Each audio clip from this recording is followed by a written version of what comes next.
Hello and welcome. I'm Dr. Laura Murillo, President and CEO of the Houston Hispanic Chamber of Commerce. We are happy to recognize one of our Houston legends, a longtime friend of the Hispanic Chamber of Commerce. You know him as Adrian Garcia. He has served as Mayor Pro Tem, served on City Council, came from the beginnings of a Houston police officer, and sits here before us today heading up Precinct 2 as a commissioner.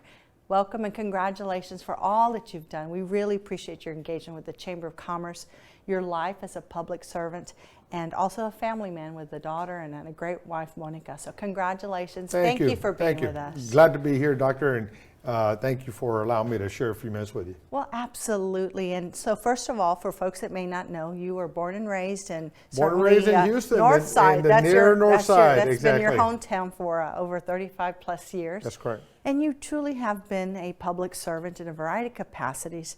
And looking at that long history, what continues to motivate you to stay engaged? Because it is a big sacrifice. Well, what motivates me is that, one, this town's been great to me, great to my family, allowed my parents to come here and just jump in with both feet and then have an incredible life. So I want to give back fundamentally. Secondly, there's a lot of families like mine that are still trying to work through their respective challenges, and it shouldn't be as hard today as it was in 1959. And so I want to make sure that I'm part of the process to facilitate success, facilitate a better quality of life, facilitate success for our children, and to ensure that government works well for all people.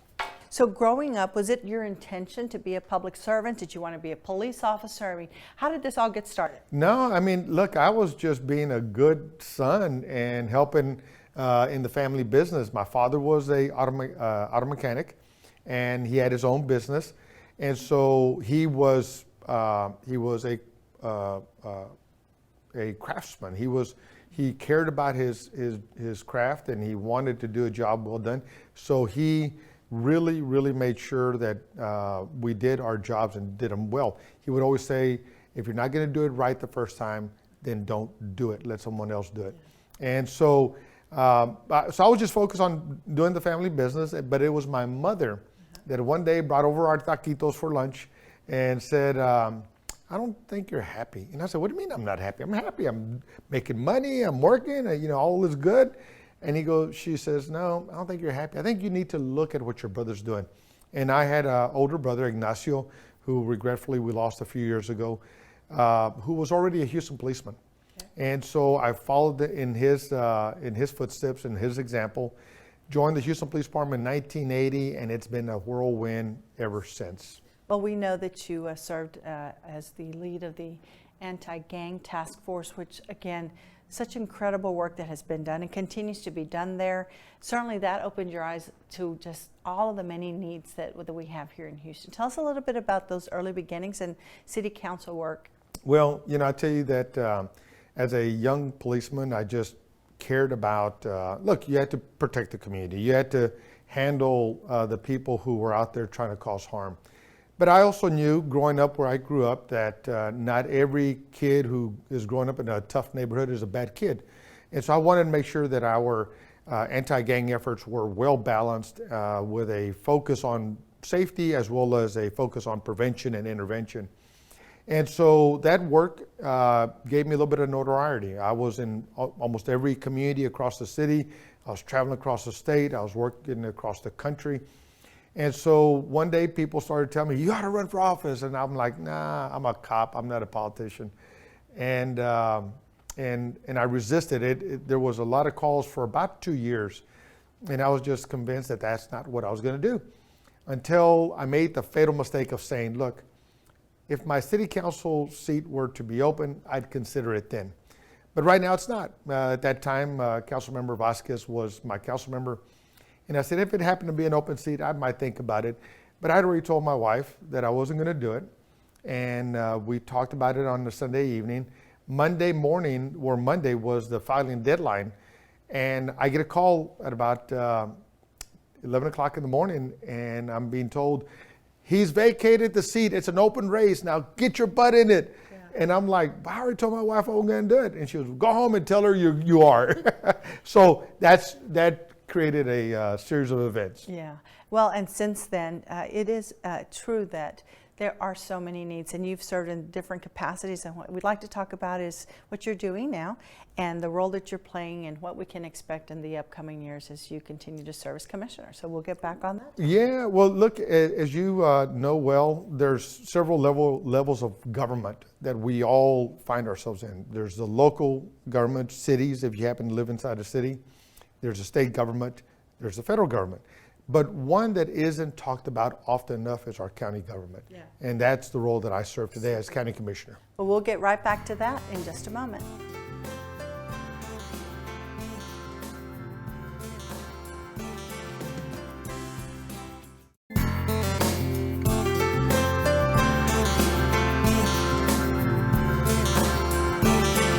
And we are back with Commissioner Adrian Garcia, longtime friend of the Hispanic Chamber of Commerce, public servant to Harris County, Houston, and has done so much to make our city, our county better. We're going to talk to him a little bit more about some of his plans and also the things that have occurred since, I guess it's been now, what, 9 months in the role? Just about.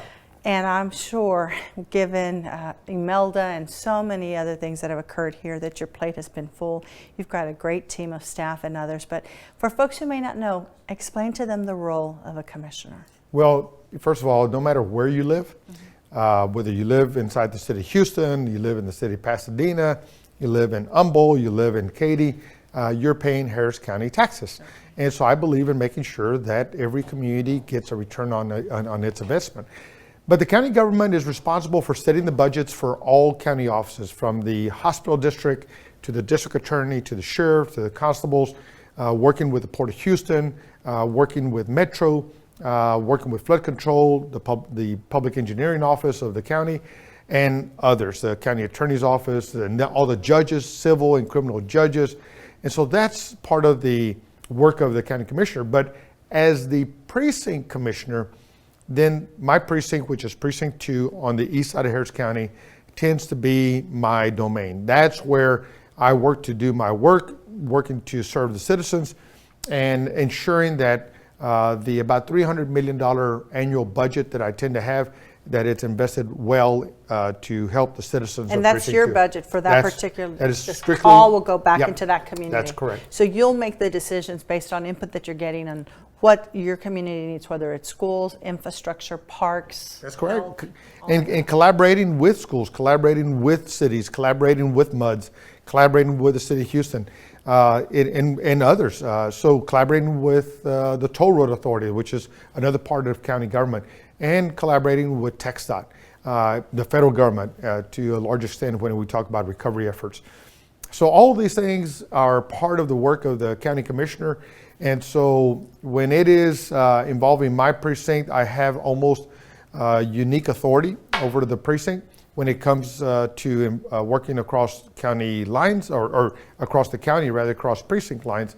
Then we work together with all the other colleagues. So what is one accomplishment that you're proudest of thus far that you've been able to either collaborate with your colleagues or specifically for your precinct? Well, where do I begin, first of all? But the one that I care about the most, which you're an example of, is that, look, one of the numbers or one of the data points that I talk about Precinct 2 is that we have amongst the lowest educational attainment at the high school and post-high school level.